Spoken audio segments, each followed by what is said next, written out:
क्यों काटा था भगवान परशुराम ने अपनी ही माँ का सिर। परशुराम महर्षि जमदग्नि और माता रेणुका की संतान थे। परशुराम उनके सबसे छोटे लाडले पुत्र थे। पांचों भाइयों में परशुराम ही सबसे तेजस्वी और न्यायपूर्ण योद्धा थे। धरती पर उनके जैसा योद्धा कोई नहीं था।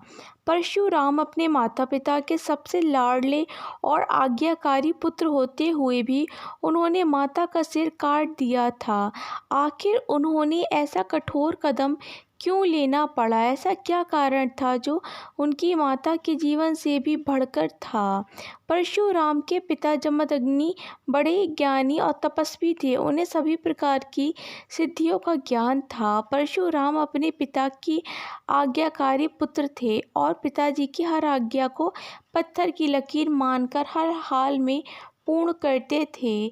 माता रेणुका से हो गई थी यह एक भूल और महर्षि जमदग्नि हुए क्रोधित। एक बार की बात है, ऋषि जमदग्नि के स्नान के लिए पत्नी रेणुका नदी में पानी लेने के लिए गईं।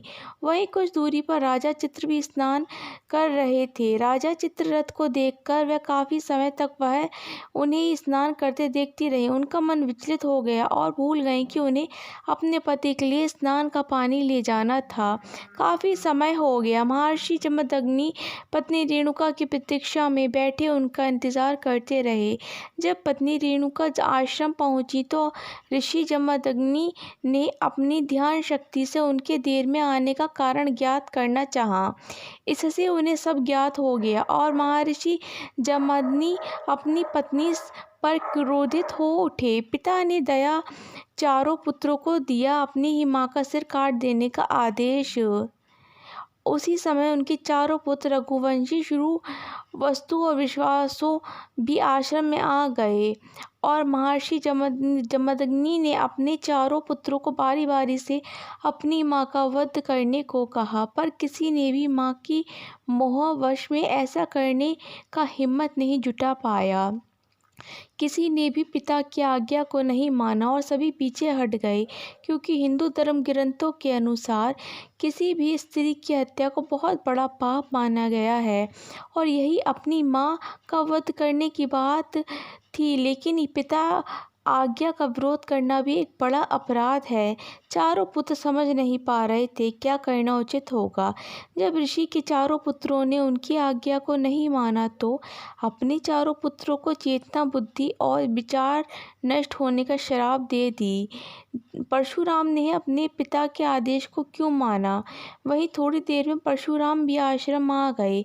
परशुराम को देख महर्षि जमदग्नि ने उन्हें अपनी माँ की और अपने चारों भाइयों का वध करने का आदेश दिया। अपनी पिता की आज्ञा पाकर उन्होंने अपनी माता और चारों भाइयों का वध कर डाला। यह देखकर ऋषि जगमग काफी प्रसन्न हुए और परशुराम से वर मांगने के लिए कहा। परशुराम जानते थे कि उनके पिता बहुत बड़े ज्ञानी हैं और सभी प्रकार की सिद्धियां प्राप्त हैं। उन्हें अपने पिता की बातों से पूर्ण से अवगत था कि वह अपने पिता के आदेश मानेंगे तो उनके पिताजी उन्हें मुंह मांगा वरदान देंगे। इसलिए उनके पिताजी जब उनसे वरदान मांगने को कहते हैं तो परशुराम ने अपनी माँ का और अपने चारों भाइयों को पुनर्जीवित करने का वरदान मांगते हैं। इससे उनके पिता ने उनकी इच्छा मान माता रेणुका और चारों भाइयों को जीवित हो गए। इस तरह परशुराम ने अपने पिता की आज्ञा भी मानी और अपनी माता और भाइयों को जीवित भी कर लिया। परशुराम ने अपनी माता पुनः जीवित माँ हत्या पाप के लिए किया प्रायश्चित, परंतु माता तो पुण्य जीवित हो गई पर उन पर अपनी माँ हत्या का पाप चढ़ गया।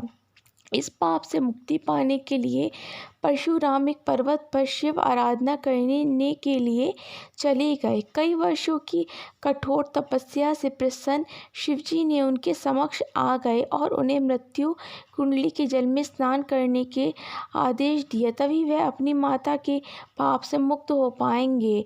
परशुराम ने शिवजी के कहे अनुसार ऐसा ही किया और अपनी माता हत्या के पाप से मुक्ति प्राप्त की। यह मृत्यु गुंडे हो वर्तमान राजस्थान के चित्तौड़ जिले में स्थित है। इस स्थान को मेवाड़ के तीर्थ स्थल भी कहा जाता है।